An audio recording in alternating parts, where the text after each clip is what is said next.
Welcome to the Misfit Power Hour, the show that shares its thoughts and opinions on a wide variety of topics. We're your hosts, GrandNobly, WolvesDiamond, and LeviathanDVM. And in today's episode, our main topic for this episode is the Sword of the Stranger. We'll be diving into the lore, first impressions of characters, and how we feel about it overall.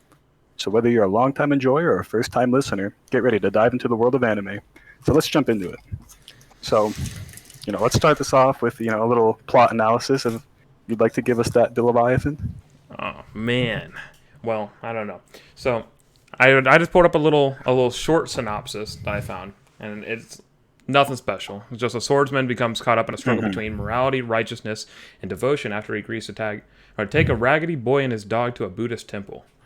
Now it's nothing special, nothing crazy. Yeah, so was it this following Tuesday or Monday? We sat down and all together and watched it, which I had seen it a couple times before, and I thought it would be a good topic, so we all sat down and watched it. Definitely a good watch. Yeah, one of those movies I've just seen for a long time that's always just been staying up there, like not quite on Ghibli level, but like very high quality in terms of the art style and just a lot of the voice acting is just a very beautiful movie with very dynamic action within it. Yeah, I had literally never heard of it, and you brought it up, and it was a 10 out of 10 watch. Like, I would watch that again, considering I had to watch it a second time to pull some images. But it was a good watch. I did enjoy it. To me, it gave me sort of the feel of like old style Ghibli. You know what I'm talking about, Travis? No, I get what you're saying. Yeah, like it has hand-painted that background look. Not just that, but the hand-painted background, but it's also like with the fact of the animation style, the way that the characters' movements are, just a lot of that. It really is. I was an extreme fan of the sword fights, like the fight at the temple right at the beginning with Nanashi. It was so nice. Oh man, it was A+. Yeah, and Nanashi is kind of the main character. The story being, the mysterious Ronin, who kind of, doesn't really have much going on in the beginning, but stumbles upon our other protagonist. His name's Kotaro. He's a young orphaned boy. Yeah. And, it really is a cool way how they set it up. Just when they first run into the temple and they see him sitting there underneath the statue of Buddha, fucking with the light shining in on him. Yeah. Right before he, It was a good way to meet the MC. I know, it really did stand out to me. Like, a lot of the scenes in that show really did stand out to me, and it was choreographed really well in terms of just how they laid out all the scenes. So, well, since this is our first episode, we'll let you guys, first off really quickly. They know I'm GrandNobly, but why don't you guys make who you are clear? Yeah. Oh, I'm LeviathanDVM. Also stream on Twitch, but this is our podcast we put together. We're going to talk about our interests, such as gaming, anime, and whatnot. Sometimes miscellaneous stuff, but we'll try to do this once a week around 9 p.m. EST every Wednesday. Yeah. I'm WolvesDiamond, also a part of the podcast. Not necessarily not too in. There's a lot I probably could say, but I just stream. We all. I mean, shit. I didn't even put all this shit together. That was mainly YouTube. Hey, man. Well, here's hoping that you'll have some better mic quality next couple of days. Excuse it for now. He's working off our laptop mic. It's all good. Everybody's got to start somewhere. Yeah, I should be getting a new mic soon. I don't know. So seeing as how I kind of all roped you guys into this, let's go ahead and I want to get you guys' general thoughts on it. Just right. What would you recommend? Would you recommend it to others? What really stood out to you? 10 out of 10 would recommend. Oh yeah, I would recommend it. The protagonist was a well-written protagonist, and I think the Ming group was definitely a good group of antagonists. All have their own kind of little reason to be there, their own personalized style of combat as well. And like none of them's a copy paste of each other. But yeah, I would recommend this. I think it's a good first topic for us. And one of the things I really like about the movie in general. Go ahead, cut you off there. I feel like it's a good movie to watch. It's like if you're a first-time anime watcher. It's really good with like action-packed, good storyline. The timing is perfect on a lot of shit. And the music, on the other hand, is phenomenal.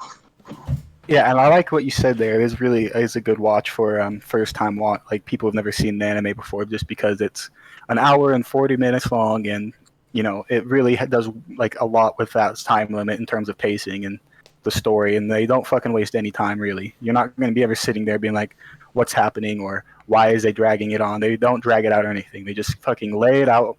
They make everything very clear. The story is not overly complex, and it's just if you're gonna sit down and watch something for your first experience of anime, it'd be really good. Just in terms of art, animation, story, all that shit just comes together perfectly to just make this really beautiful story about.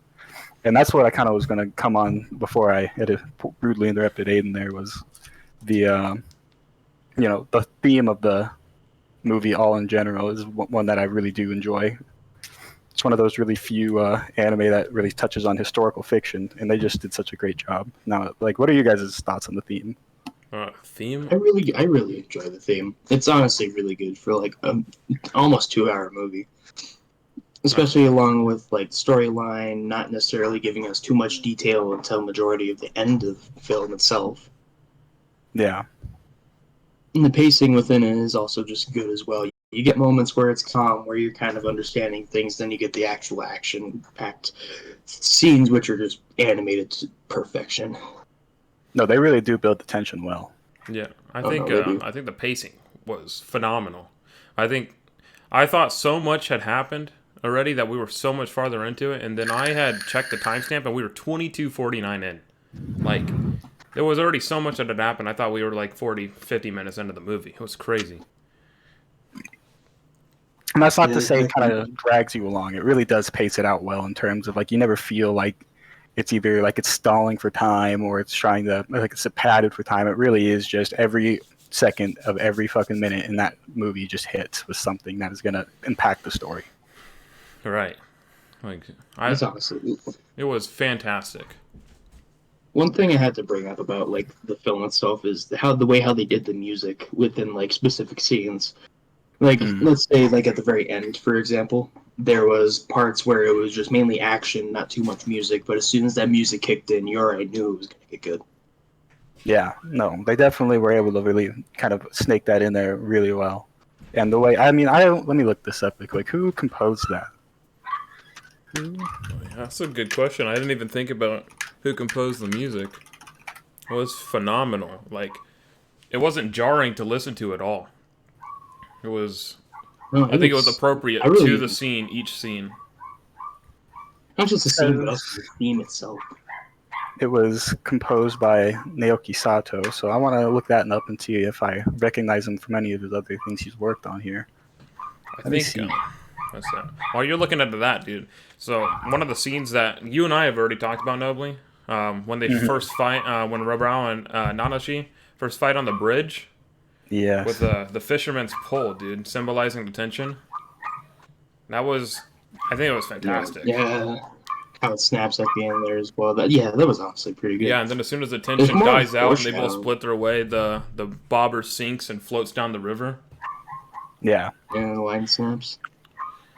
I'm looking at his work here, and I don't like a lot of these are actually like full on like films, not like anime related. Actually, surprisingly. But some of the things I am recognizing on here are Rurouni Kenshin, which is not the anime, the good one, but it does seem to be he worked on the live productions of those. And some other ones that I saw that was pretty notable. He worked on the Doraemon movie and the live action Assassination Classroom. So I have not seen any of those live action adaptations. Let's hope let's hope the music ever. The only live actions of anime that I've seen is Death Note and Avatar: The Last Airbender. Yeah, I tend to. We don't talk about that one. Yeah, I tend to like to put myself in those positions where I want to claw my eyes out. Actually, fun fact, the only live actions I've seen are both of the worst ones ever. First time I watched Bleach was a live action film. It's sad, but it's whatever. Well, hey, at least it took you to the source material. Yeah, I mean it did.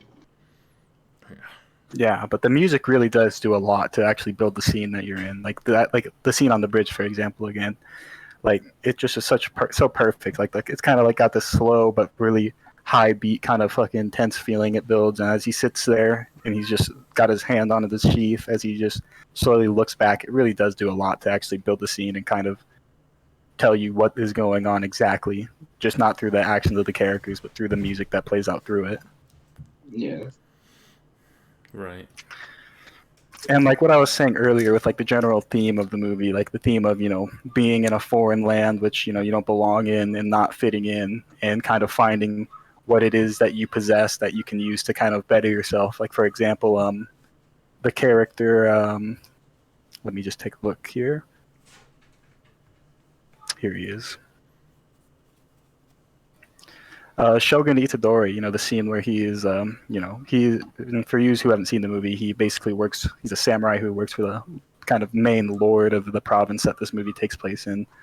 There's a scene where he's in his home with his family and his wife, and that scene not only does a lot to kind of humanize one of the secondary antagonists within the movie, but also kind of shows, like, he conveys a big part of the theme, which is that he met to another man after he'd met the main villain, which, might as well, let's do some of these character introductions right now before I go any further with this.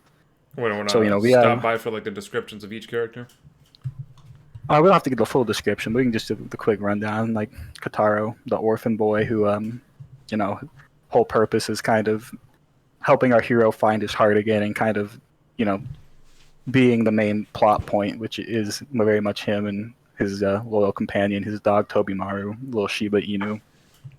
Fierce dog. I gotta say, I love those dogs. I'm not even gonna lie. They're really cute. Yeah, I mean, I like those kind of dogs, but man, they're expensive as shit. Just buying them outright. They are an expensive breed. But damn, are they fucking cute? I can't. Yeah. So then, like, for our antagonists, we have Lulang, which is he's kind of like, to not give too much away about the actual story, but to still give you guys feel them properly. Our main character, Nanashi. And do we want to go a spoiler-free route, or since we're kind of analyzing it, should we just go ahead and no, we can get into it? We can put the spoilers in because when I post it on YouTube, I'll put a spoiler warning and everything. All right, that'll work. So our main character, Nanashi, one of the big things about him is that, of course, other than being a Ronin, is that he has red hair. And we find out later on in the story, when he's having like this heart-to-heart moment with our main character, Kotaro, that he actually is not native to Japan, and that he actually was found on a ship as a baby, as the final survivor, and was brought in. And that kind of plays a big part in who he is as a character, as since he was a foreigner, he was always treated very poorly. But he was able to make a name for himself through swordplay. So going back to what I was mentioning with that scene with the samurai, if I can find where this slide is. Are you talking about Itadori? Yeah, Itadori.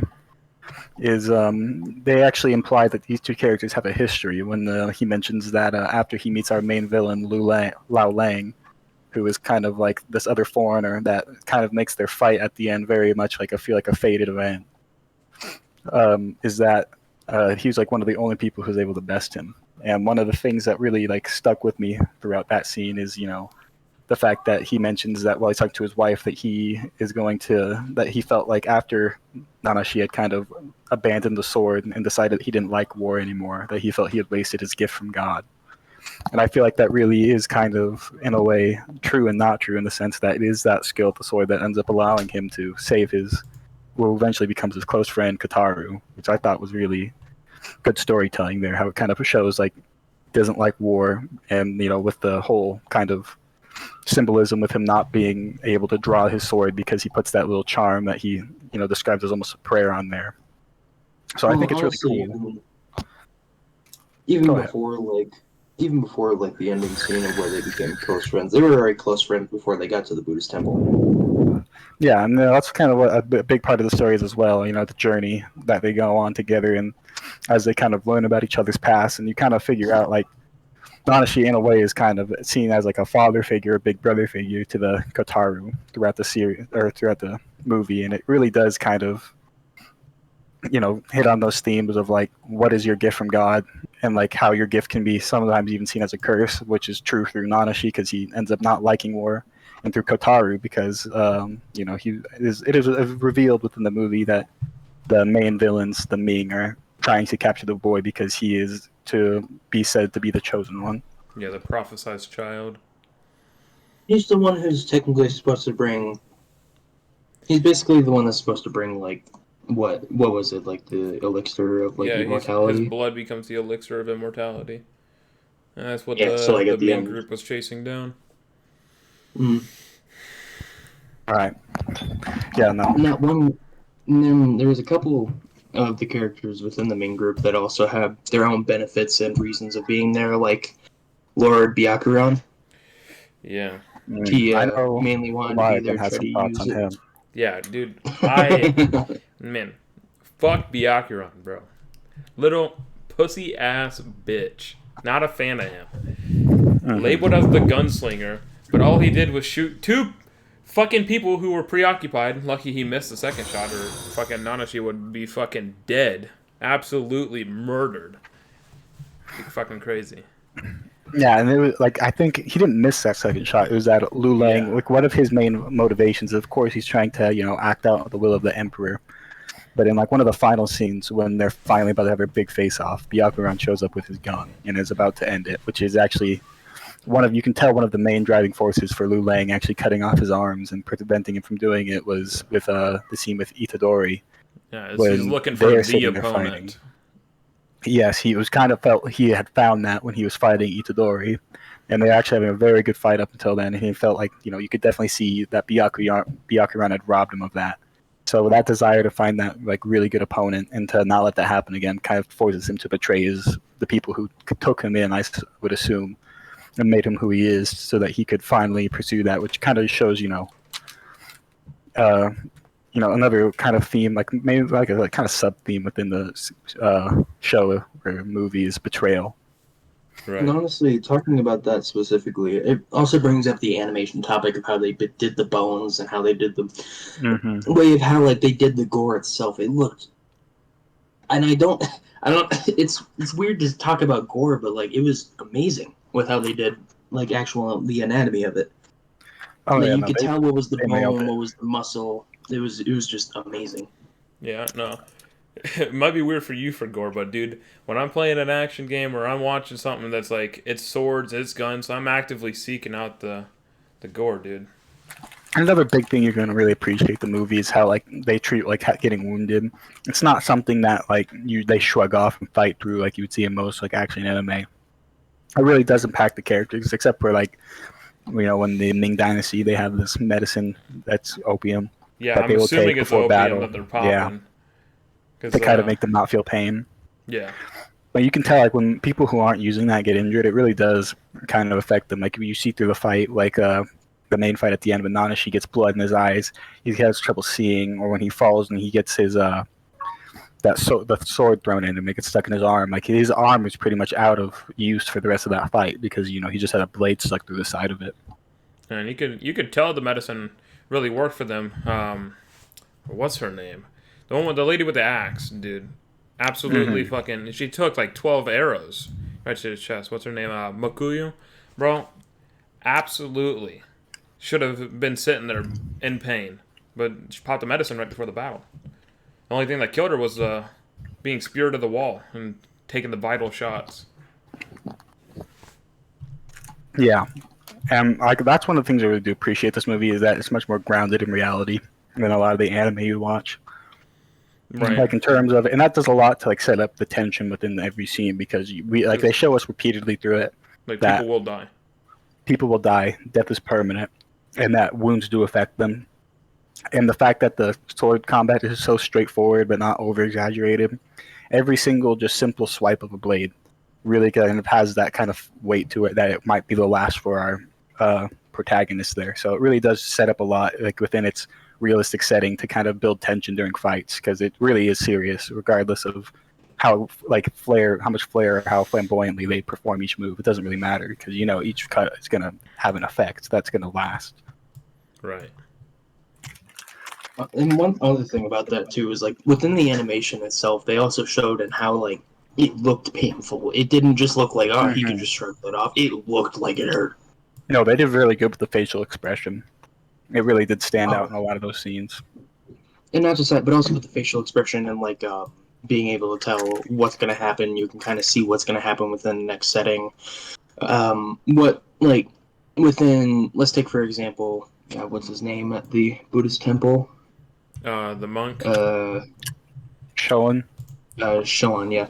He, like, whenever he was in the room with, I keep forgetting Kotaro. names at the moment. Yeah. Yeah, whenever they were in that room with all of them, and you could just tell based off the way his hand was, how his facial expressions were, Yeah, based on what was about to happen. You could just tell nothing was going to go down good. Yeah, he was visibly shaking, and Kotaro noticed it.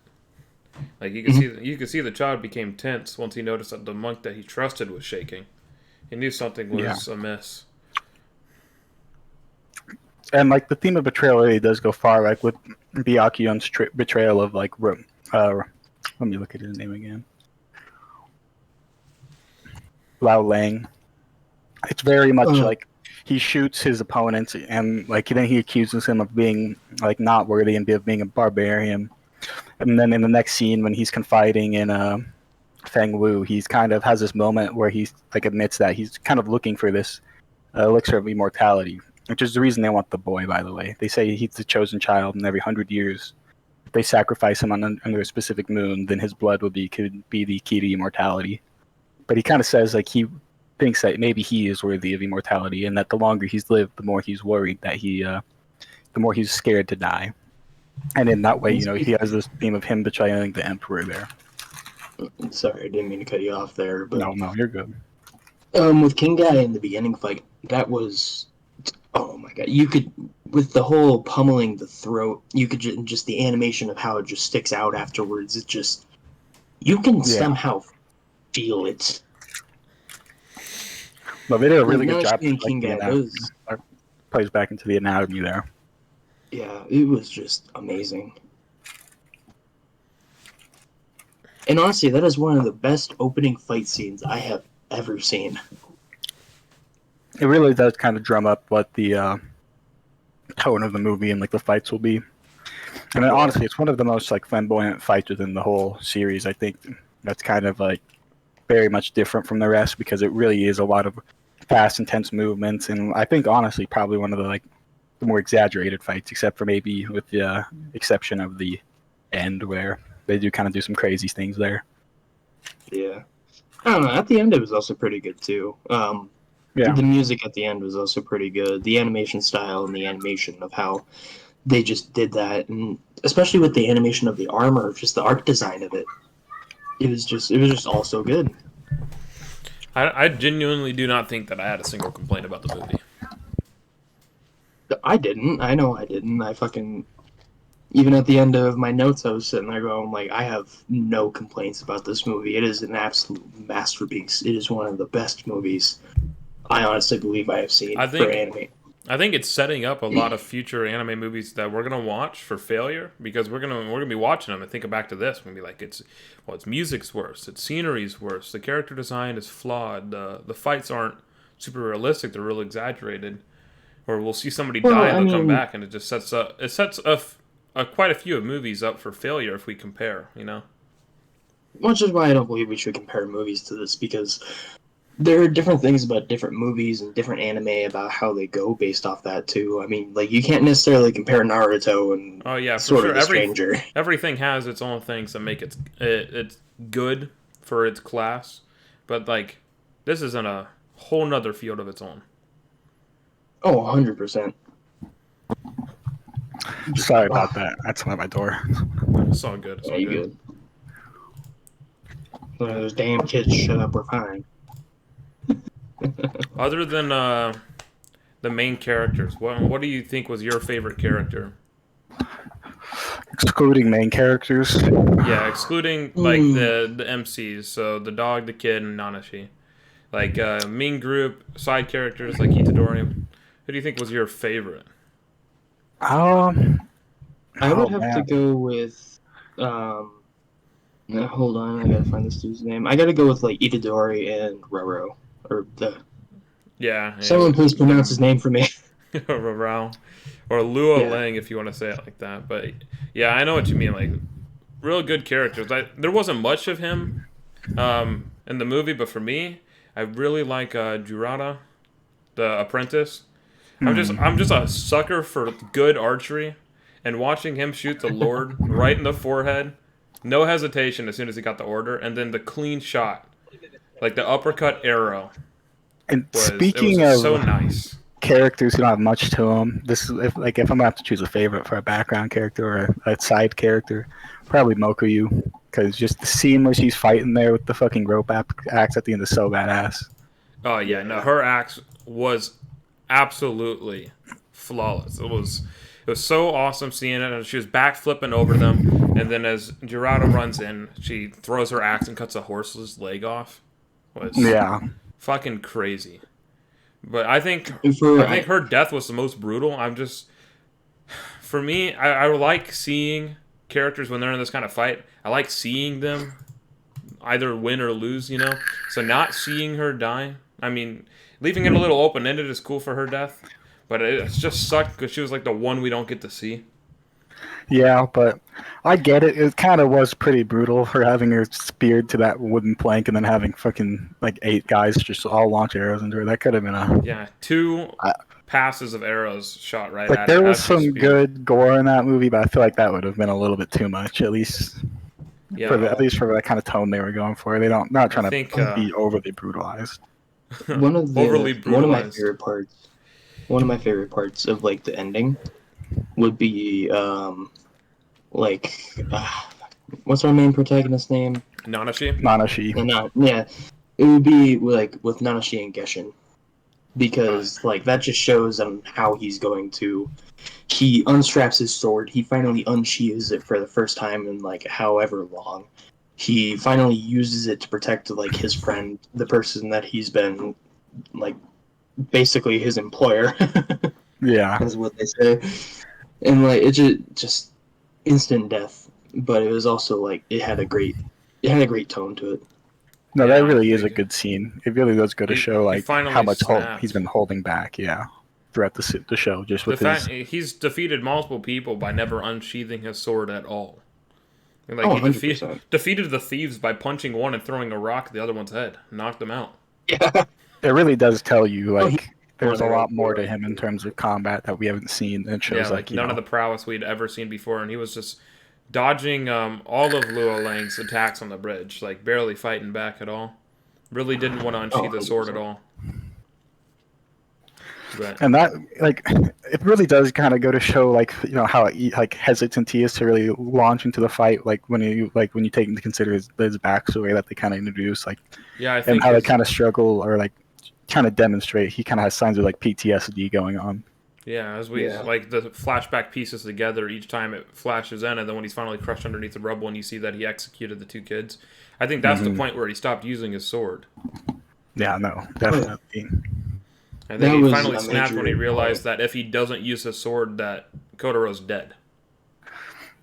And that's what I really do like about this movie as a whole is the way how like the length they go to humanize everybody, like from the antagonist to the fucking protagonist. Obviously, like they show Itadori's family and how like even though he may not be the best guy, he does it with the intentions of like building status, even if it's just for himself, like to give his family a better life, or like the small scenes just that really pass by quickly with the main group and their small interactions with each other. It really just shows they all want to just go home. They don't really want to be there. Yeah, everybody but the old dude wants to be there. Or doesn't want to be there. Old dude wants to stay so he can survive. Yuck around. Yeah. I think that really parallels great with the scene at the temple where he's getting confronted by the monk, and the monk is like, if I wouldn't go. Of course, I gave the child up because my life was on the line. How would I, And he goes in this big spiel about like, what would you do in my shoes? And it's kind of really at that point that we see him Nanashi snap for the first time. Well, not even like snap. It's just more like it's not even like a snap either. It's more like fucking him just like kind of on edge about it. The whole thing. Him being more angry and pissed off the fact that the one monk that they both trusted just decided to give him up immediately. I think it plays more into like he was ordered to kill the children and his flashback, and like you see him do it, and he's obviously like he's been grappling with it throughout the whole movie, and then he's at the point where he's kind of in the same position again. A child is going to die, and what is he going to do? He's like, and he sees himself in the monk. He sees like he was ordered to let the child die, and like within that he sees himself in the monk, and that angers him. And like there's a scene where like they're sitting there and you think he might kill the monk, but then you can see you can tell he's grown when he decides to not kill the monk and put his sword and that sword into the ground and decides to just push forward and try to move on and do what's right regardless of the past. But also just with Show On, the whole thing about that with it humanizes the fact of everyone there is human. Nobody wants to die, and everyone's always fearful for their lives, especially in like the Ming Dynasty. Like it was all. Yeah, having the Ming group there, you're factoring them into giving up the kid or sacrificing the entire temple. And then as soon as he realized his mistake, and he was shamed for it by Nanashi, and you see him later in the movie, and he's just hanging from the tree. Like, yeah, you knew he felt it. And I might be reading too much into that scene, but the way I have kind of interpreted it is that's kind of also symbolizes the death of the old person that Nanashi used to be. As I do kind of see parallels in the two characters, even though they're very different, like in terms of their overall kind of journey they go on. Yeah, but not long after that, like he starts chasing Kotaro down. He wants to help him, and then he finally pulls his sword out, and like I don't know, the monk dies and he becomes who he needs to be, you know. Yeah. Now, I don't know if it was designed that way, but it definitely played well together. Oh no, 100%. Definitely. And all the characters, you know, if it was designed that way, it was just like it's a perfect representation. Perfection. Yeah, it's a perfect representation. I mean, they do a great job on all the characters, even the side ones. Like even the ones that don't get a lot of attention, they really do set it to where like there's not one character doing anything just for the sake of doing it. They all have genuine motivation. One like what's that one dude that gave him the place to stay? The old man, yeah. Who? It shows that he wanted. Yeah, it showed that he was like kind of greedy. He wanted money. He was kind of poor, and he just needed what he needed. I don't think he originally went into town to sell them out either. Like we saw him attempt to sell his crops, but he couldn't sell them for anything. Nobody wanted to purchase from him, and he really needed the money because he's trying to get the trees so that he can get more money for himself, so that he can, you know, live a secure life. And as soon as he couldn't sell his crops, it flashes to him trying to sell them out, you know? Yeah, and a great thing about the movie, too, is, like, they give you information without giving you, like, lengthy exposition. Like, you can learn a lot about the world from just the interactions they have with the background characters. Like, I don't remember what province it was. I think it was, like, Otsaki or something. But that's where the province where the Itadori used to work at. Or used to serve for, at least. And there's a scene where he needs to go into town to buy a new saddle. Like, the scene just before the bridge. And they mention that it's from that province. And she goes, what, you don't want a saddle from a ruined province? And he goes, no, not really. And later on, they find out that is, like, it kind of confirms that they did serve in the same province. And that, like, Itadori was mentioning Nanashi. The fact that he was, you know, because he has that tie to the saddle. And it reminds him of his bad days within the army. Another little detail that I'm not sure if either of you picked up at the final fight, when he threw down the pistachios on the ground to trip Fugo, those were the nuts he was boiling at the old man's house. Yeah, I did never notice that. Yeah, he's been holding them on himself in his pocket as food, and he ended up using them as like basically marbles. It's really cool because it goes to show that nothing just appears out of thin air, and everything is very much specifically planned. Like they clearly had the plan to have some purpose within the final act, and it's really cool how they just he has them. It makes sense because you see it. He's carried them the whole time, which I didn't notice that actually, which is really cool actually. And also with like the whole payment that I keep forgetting our other main protagonist's name. God damn it, Kotaro. Yeah, hold on. Let me get to this page before I get any further in my sentence. Where is it? There he is. Yeah, Kotaro. But yeah, with the payment that Kotaro gave Nanashi, it was also like it also saved his life from being completely stabbed through. And it just shows that within that and honestly, I just kind of thought about this right now, but it shows that payment wasn't necessarily what actually brings them more as friendship. It was destroyed in the end, and even then, if it wasn't even that much, I mean, it just shows that it was more of like doing it for a friend, Yeah, not for payment. Originally told it was worth 10 gold pieces, and then down to 5, down to 3, and then truthfully was told it was only worth 1 gold. Which, I mean, it's still a lot, but, like... Not enough for someone to survive on for any substantial period of time. I know, and then that ended up being what saved his life, because it was a hard stone. And Luo Lang goes to swipe his side, and he ends up stabbing him. His life. Well, I mean, from the looks of it, they both go to stab each other. And Luo Lang's sword comes out, and the stone falls. That's the one thing about the movie that kind of irks me is the ending. Like we'll talk about that later.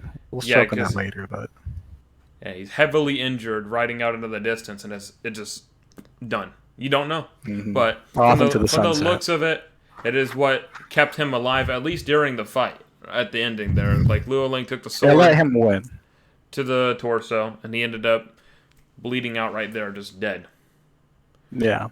I know we've been touching on Nanashi a lot, but I want to get some broad strokes in on Kataru, because the way his character set up is, I feel, just as good, if not slightly better than Nanashi, with like the way that they portray like his personality. Yeah, he's kind of portrayed as like a spoiled brat, but he's like he's Nanashi's moral compass, kind of a true street urchin, really. Really, it keeps Nanashi balanced more so, I believe. Like, I don't know, man. I think it keeps him from swaying too far either way. I see it's kind of like almost the opposite. Like he's kept in Kataru's kept in check by Nanashi, and in a way that he kind of sees himself in the young boy who's from another land, like he was, who really doesn't whose gift is kind of a curse because he's being chosen one, but not for any good substantial reason. And I think he kind of helps the kid out in more of a sense of as a way to atone for what he did in the past, to like enacting violence on children, and that's kind of his way of, trying to seek forgiveness, or at least try to lighten the burden on his conscience. Struggling there a bit. Got my words tripped up. Yeah, no, I think Kataro's definitely. I think they both have each other locked in, but Kataro's definitely a brat. I think he's quick-tempered and mischievous. Yeah. No, the scenes with them are all really good.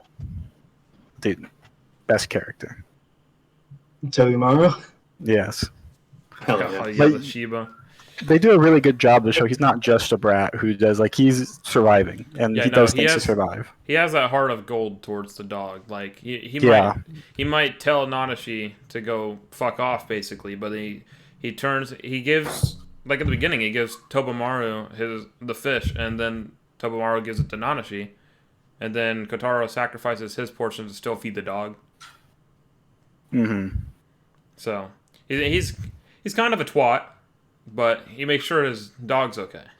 I think the best part is probably in terms of showing his heart of gold is when they're sitting there and they're going to be they got the news from the apothecary and they got the medicine and he needs to drink a lot of water and he literally goes and feeds it the water in his mouth and then tries to get it to the dog because the dog can't even do it. He's paralyzed and he's still trying no matter what. Yeah. No, I really like that. But even at the ending, whenever he went to go grab Nanashi's sword and basically was willing to fight Morale. Yeah. Even though he doesn't have the sword skills or any sort of skills at all to even defeat him, but he is still willing to sacrifice that.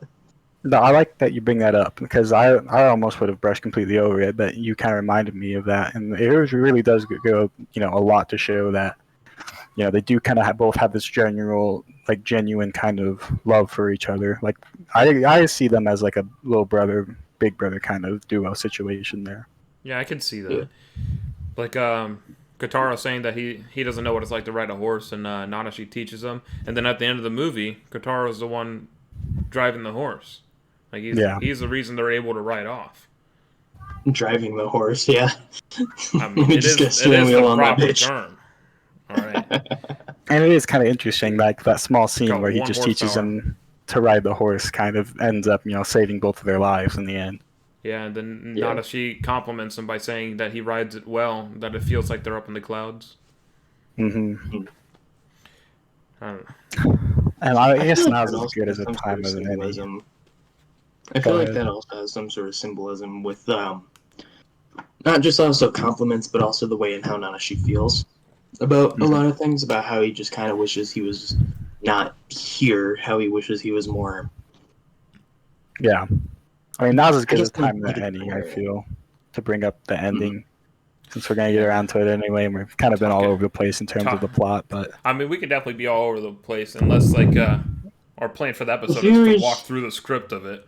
you if you said guys want something, to actually Leviathan, understand it, they can understand it. just a second ago about him mentioning how he rides, like, in the clouds there at the end. Do you think that's him, like, signing off, basically?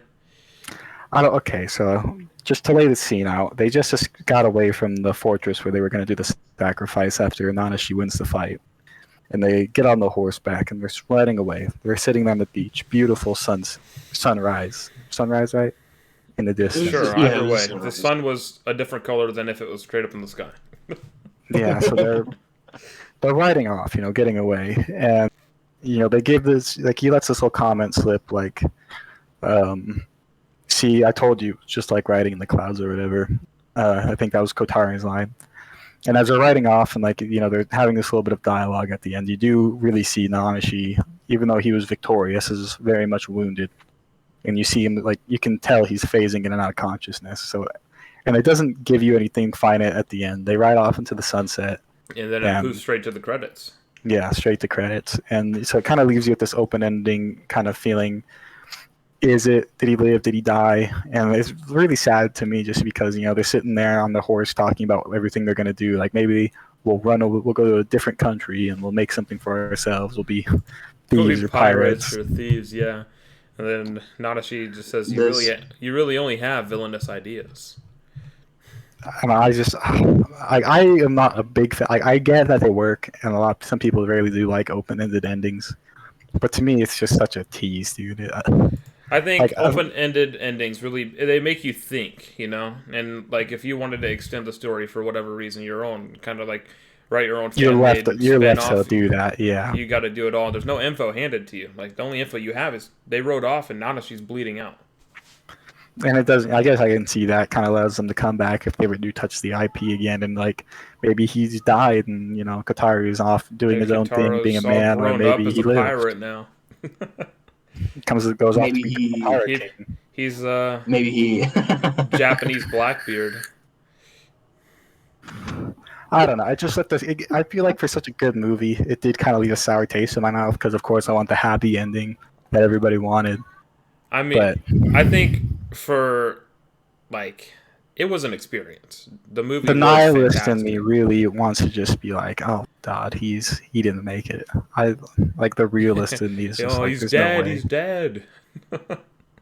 No, I think for what it was, I think the open-ended ending worked fantastic for the movie. Oh, No, and I get if that. they wanted to.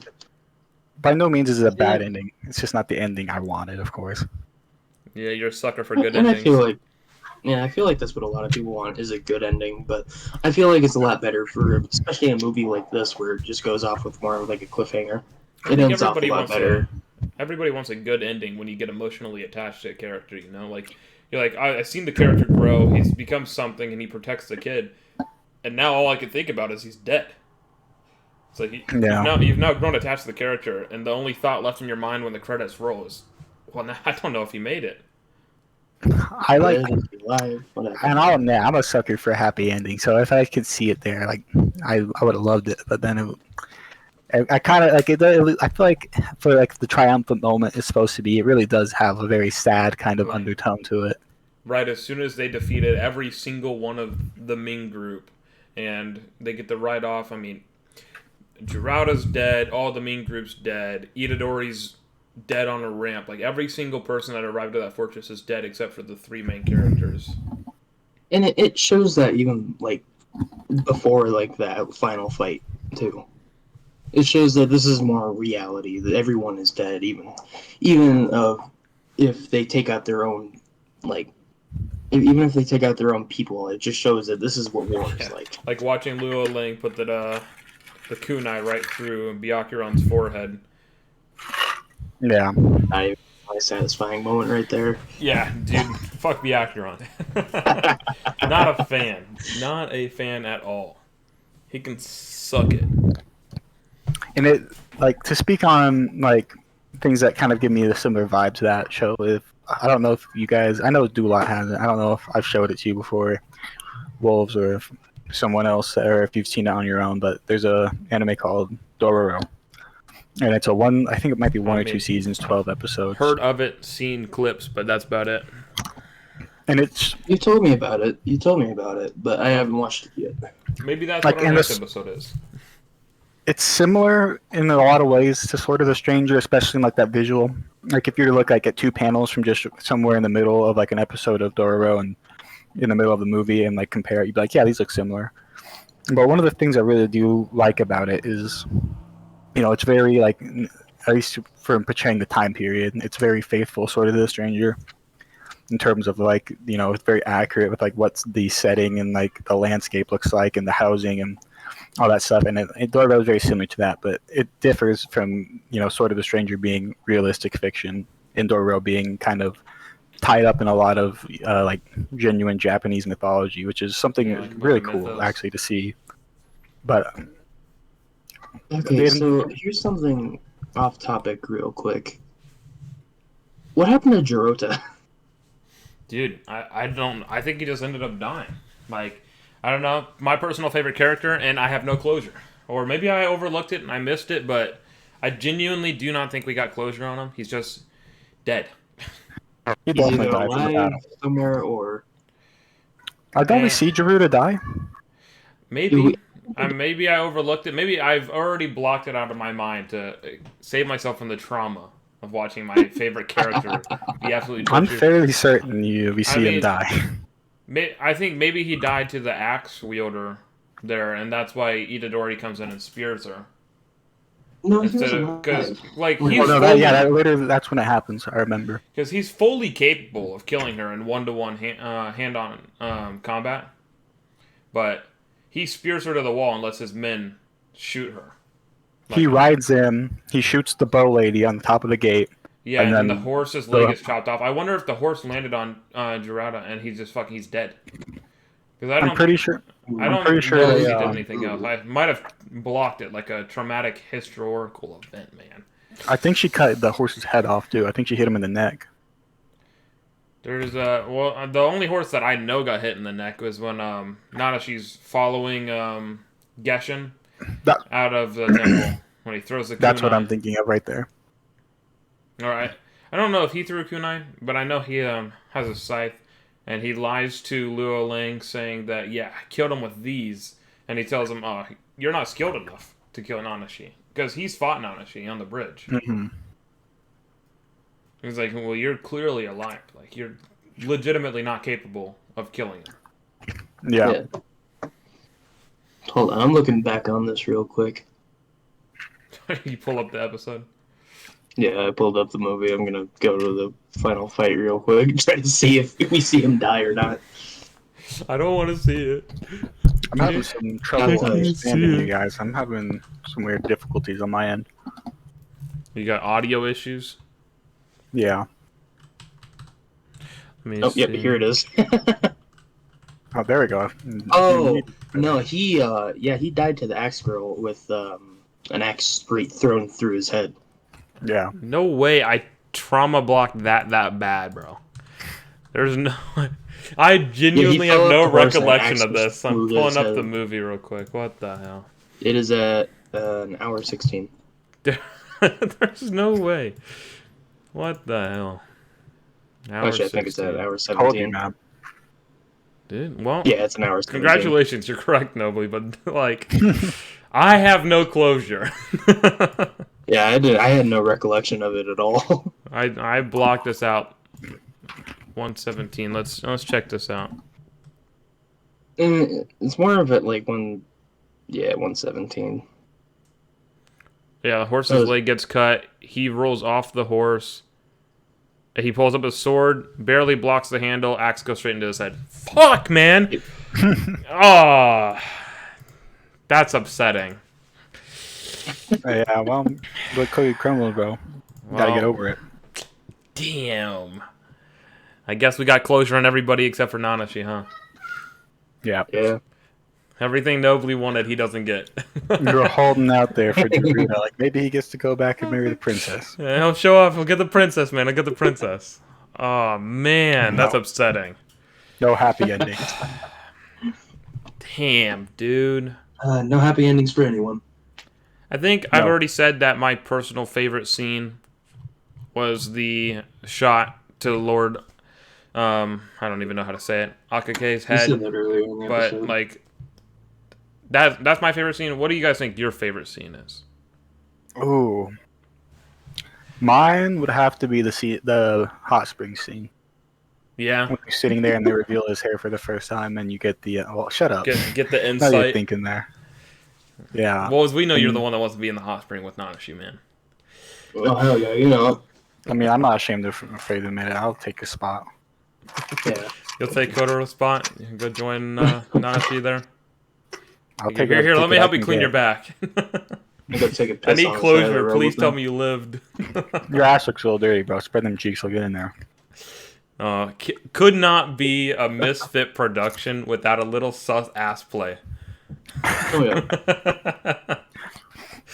It's all good. It's all good. We're on Yeah, brand. it's a good scene, but I'm a honestly got a sucker for couple good archery. scenes. That's why my favorite scene is Jurata shooting the two people, and then I trauma blocked him dying, bro. I can't It believe really took you by surprise. You were not expecting that shot to the head. dude. I think that was probably the only scene that had me open my mouth in awe, bro. I was like, oh, they got a hostage, because I thought when they killed everybody that they killed the Lord as well, right? But no, That's what I thought they too. got him as a hostage, and fuck, dude. He was like, basically just gave him a signal. He's like, yeah, fuck that dude. I'm gonna be the Lord. Shoot him. And he's like, oh, whatever. As long as I get the princess. Kills him. Yeah. And then The princess quest will be fine. neither of them got their wish. They both became little tombstones.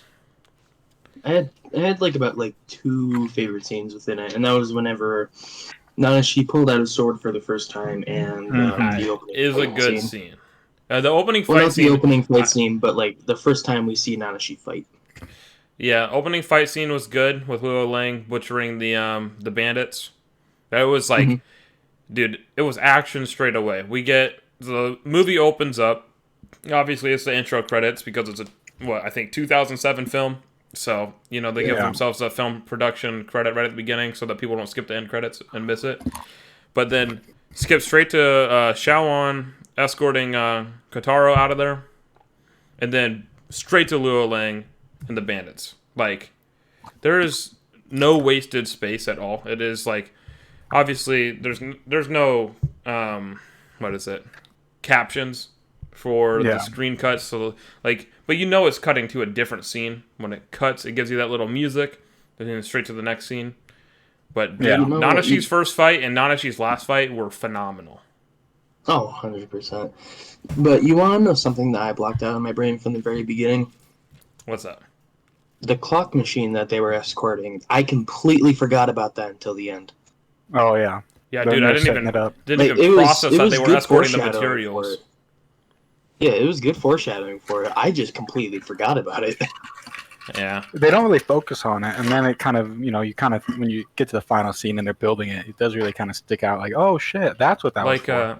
I kind of forgot that Shaoan was in the beginning of the film to begin with. Like, I forgot that he was the escort, and then that's why Kotaro was glad to meet back up with him at the Buddhist temple. Mm-hmm. And then I think that's why the betrayal really hit Shaoan hard, because he got him to safety.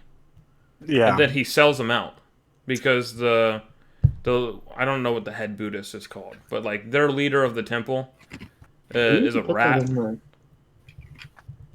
No, we didn't even put him in there. What, the leader of the temple? No, fuck that dude. He could stay a forgotten character. I don't even know his name. He has like 4 lines. Yeah, well, I mean, Yeah. Dashi doesn't have many lines either. I think Dashi's kind of like. But he's integral to the character that is Kotaro. Yeah, and it also kind of foreshadows the pills and everything like that too, about the pain.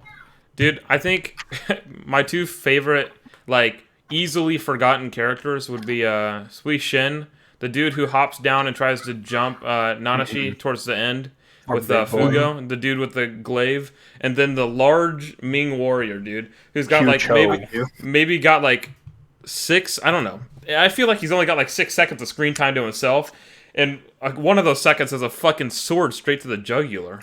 Pretty much no word. He's just standing there, and he's like, "You're gonna die now." He did the chant, He gets a boomerang to the neck of a katana.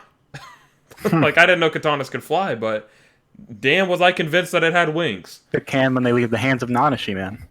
Yeah, dude's got skills, but like watching Sui Shin get fucking butchered by Nanashi, and then him turning around and absolutely killing Fugo, the Hawk owner.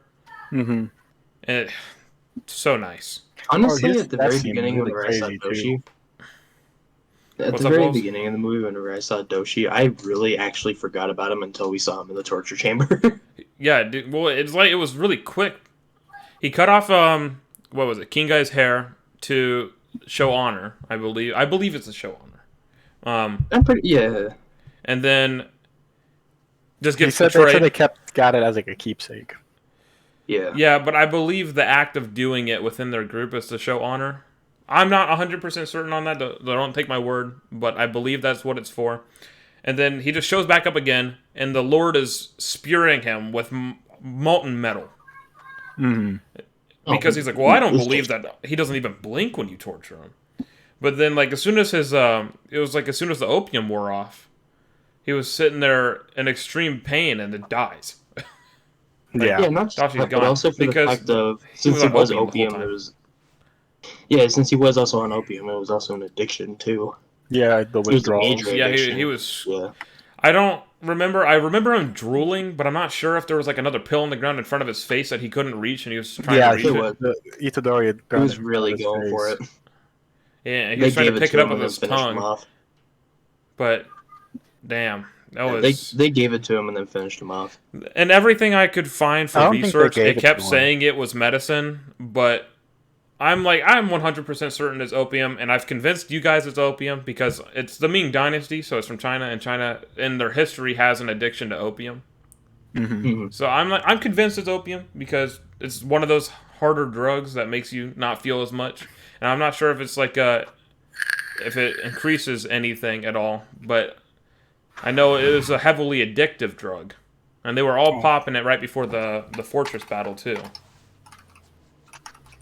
Yeah, Aiden said they gave it to him, and I don't think they actually gave it to him before they killed him, because in the final scene where Itadori dies, he gets the knife stuck into his shoulder blade, and I think he had kept the pill and used it because he said, "I don't feel a thing," and I think that implies that he was using it so that he could get an edge in the fight. Popped opium to stay on their level. Well, I'm looking. I'm not entirely sure where the scene where Dashi even dies is at, if I'm being honest. I'm looking right now. I'm looking, but I feel like I just keep skipping past it. There was a scene, however, where Nanashi wakes up in the cave with Kotaro and realizes that the binding on his katana had loosened up, and he winced. I believe he winced when he looked at it and realized that it was not tightened. Because he wasn't, I don't think he wasn't ready for the sword to open. Yeah. Yeah. To be honest, as well, for a while, I thought Fugo was a girl. Fugo might be a girl. I have no idea. No, I'm pretty sure he is. I think it's a dude. But, which one? The Hawk owner. Because Feng Wu is not a girl, dude. No, I was going to say, I think it's a guy. It's a guy. Because they have the two girls were teasing him. Yeah, because they shunned... Byakuya had shunned Lao Lang and sent him off, and he was kind of worried about him. And then they were like, "Yeah, the girls you look like a housewife who's just lost her husband or something." And that's why he gets so upset because he's a guy. He has a man's voice. I don't know. I didn't completely realize that. I'm not completely be a shut out. If that a trap. Dude, me watching Hunter x Hunter for the first time. And I was like, oh, cool, yeah. You're a man? But I was like, like I was watching it with my Fangler's ex, and I was character. convinced that it was a girl. I think I like Fang Wu as a character because of his death. His death was really, this is one of the more brutal Was ones with this. was he the one? I believe that said like, "Where's my sword?" As he Yeah, he falls was to the the one ground. with the broadswords, and he got one stuck in his throat, and he couldn't Yeah, find swords it. in his neck, but he's bleeding out, so he's obviously hallucinating because he's extreme blood loss. He's in freezing temperatures, and his opium's probably wearing off. So he's losing it. He's like, "Where's my sword?" Well, it's in your fucking neck. Well, not just that, but also since he was on the opium, he couldn't feel it at all. I think that scene plays interesting into like Lao Lang's character because it kind of shows that he is foreign and like these people never like truly accepted him except for maybe the exception of Fang Wu, and it Yeah, kind he of was goes to show like 100% on his side no matter what the decision was. yeah, and like it kind of shows like he is really focused on just finding the most challenging opponent, and he doesn't bat an eye to see Fang Wu injured in such a state, and like to kind of show he really doesn't have a connection to any of the people there except for the fact that they're in charge of him, and they have been, and for probably his whole life. So seeing them die, he really you see that he's not really shaken by it at all. I found the I found the scene. He doesn't. I don't think he gives them the medicine. I'm watching it right now. He flicks the medicine at him, and he completely dives. Like he's got spears of like steel driven through his arms, and he's absolutely lost it for the medicine. Now it doesn't look like he reaches it, and then it just cuts to them building the fortress, covering it in blood. So I don't think he ever got it, but he definitely died in that dungeon. Which is also weird to think that then Itadori put that in his mouth after he was covering that spit, because that was it his was covered last in little bit of a medicine. lot of drool. He said that was his last bit. So that he definitely took that one if he took it at all.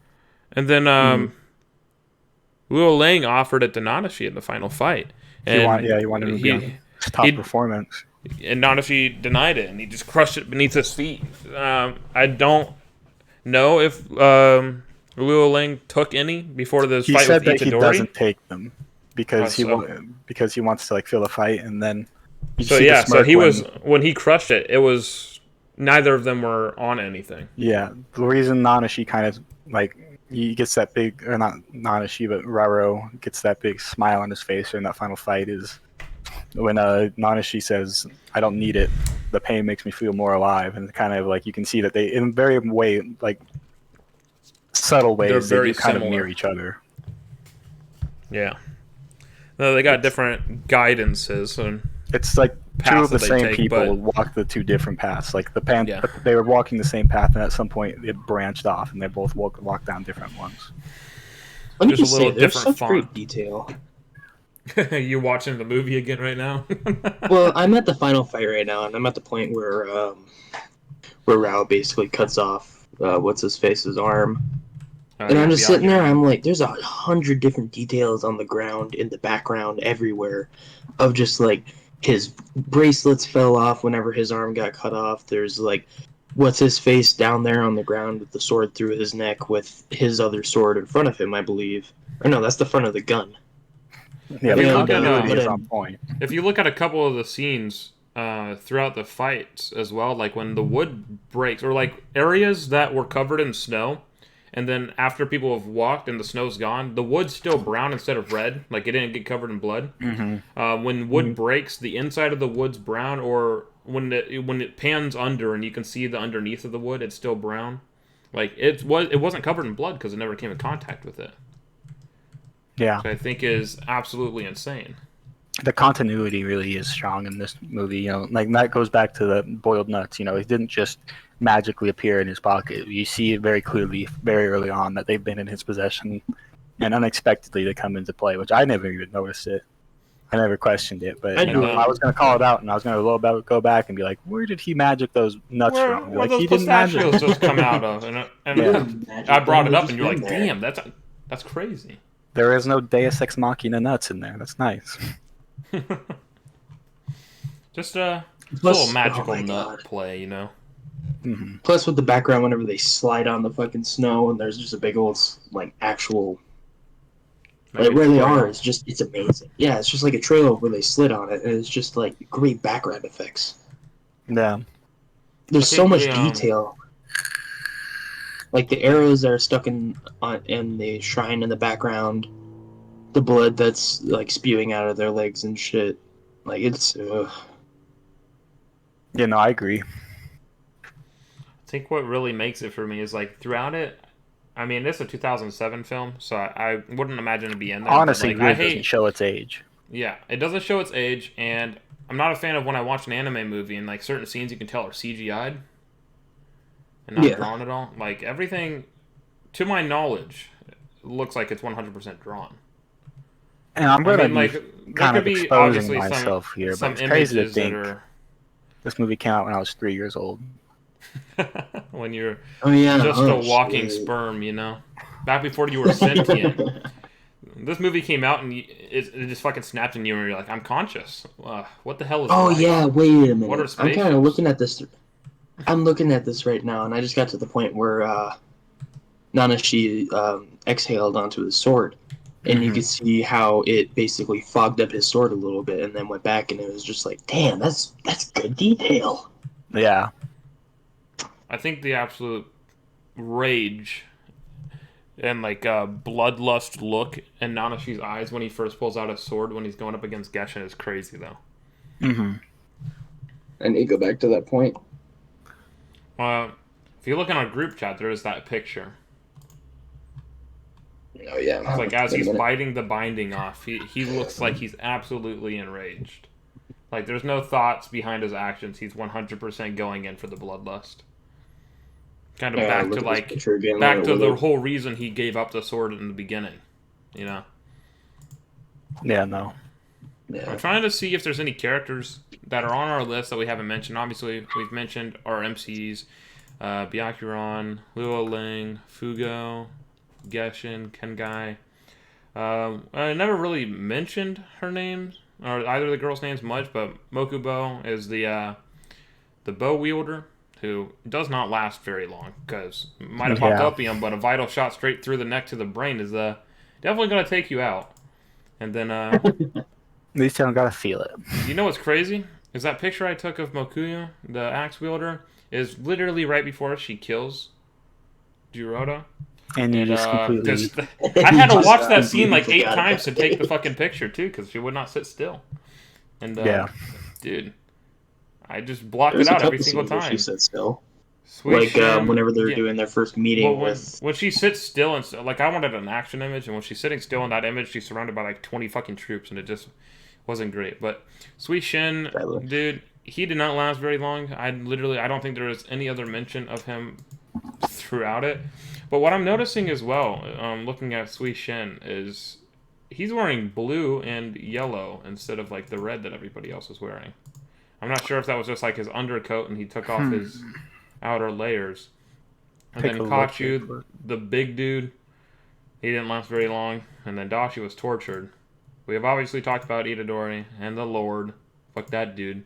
Showan's dead. He hung himself and well, I fucking trauma blocked Jiraiya's death.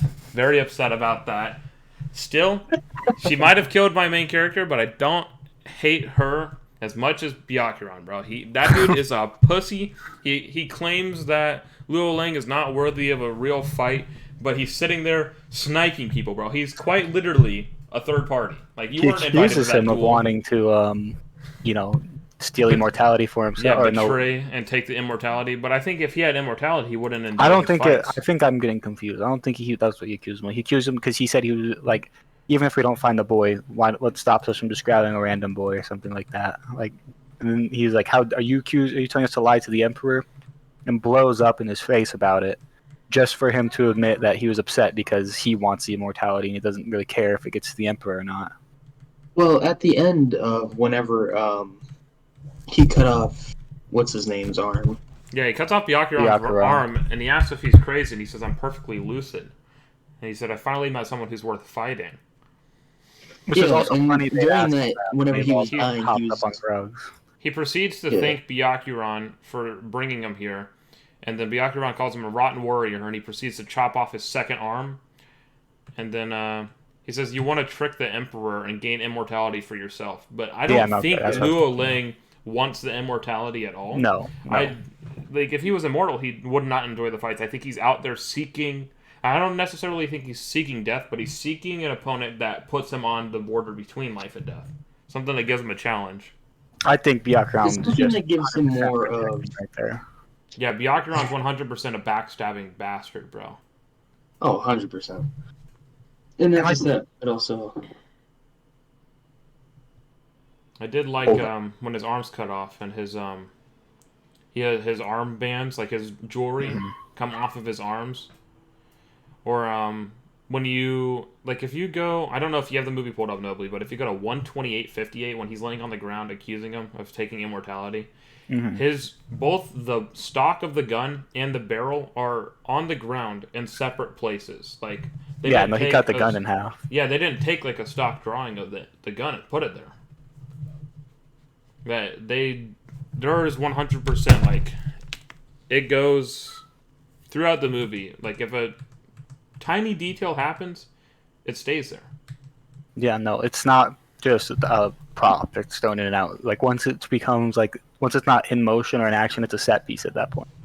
Yeah. And what is it? Like Kachu, the big dude who took the katana to the neck. When Kataro's pulling the katana out of his neck, he's still surrounded by every piece of wood that he fell through and broke. And like out of all the Ming who died, Guerrero really did wasn't have like the most impactful death because you see like they're all have like weird deaths since they're on these like they don't feel pain, so they Yeah, so kind of they all have to just take the vital shot to die. yeah they're all kind of Morale are was lights able to. out. Wasn't he able to feel the pain of Yeah, it? because he Yeah, doesn't take opium. so like He you doesn't believe in see the drug. when you're watching his scene where he dies, like you can if you like pay really close attention to the eyes, you quite literally do see the life slowly drain from them. Oh yeah, no, he becomes a carcass as he's sitting there bleeding out. And Like as you because like he's got his blue eyes, and then as he starts to bleed out, they become white. And as you like, if you go back to that scene, like, can you tell me what he says? Because I know he does say something like, "This is a weird feeling. Like I've never He felt it said, before." Or yeah, something. he says this is the first time I've been wounded, but I think he goes, let's see, but the pain from a sword, strange, feels strange.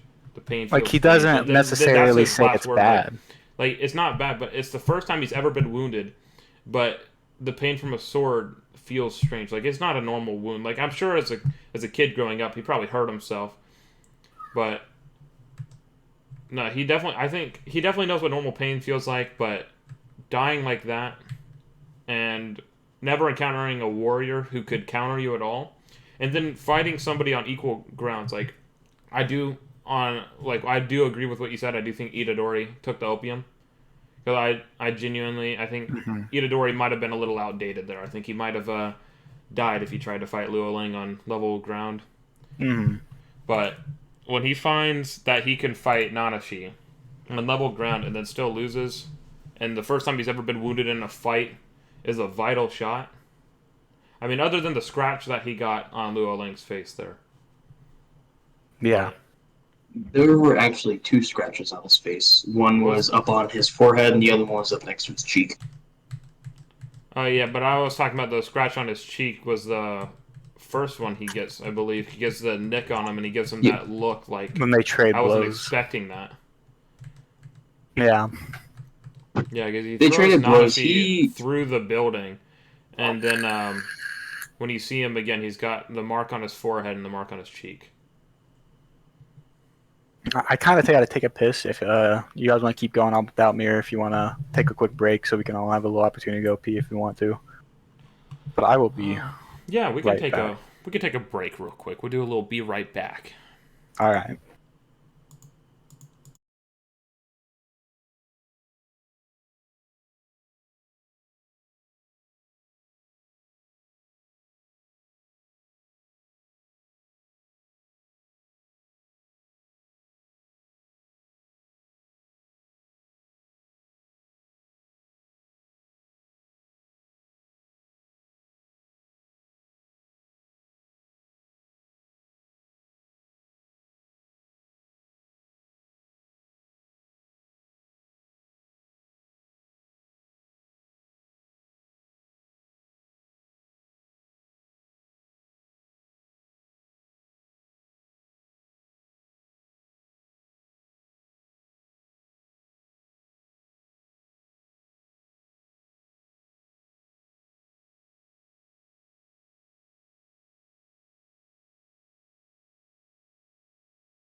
Alright, guys, so we talked about Sword of the Stranger. It depicts Kotaro, a young orphan hunted by Ming swordsmen who receives unexpected protection from Nanashi, a troubled Ronin.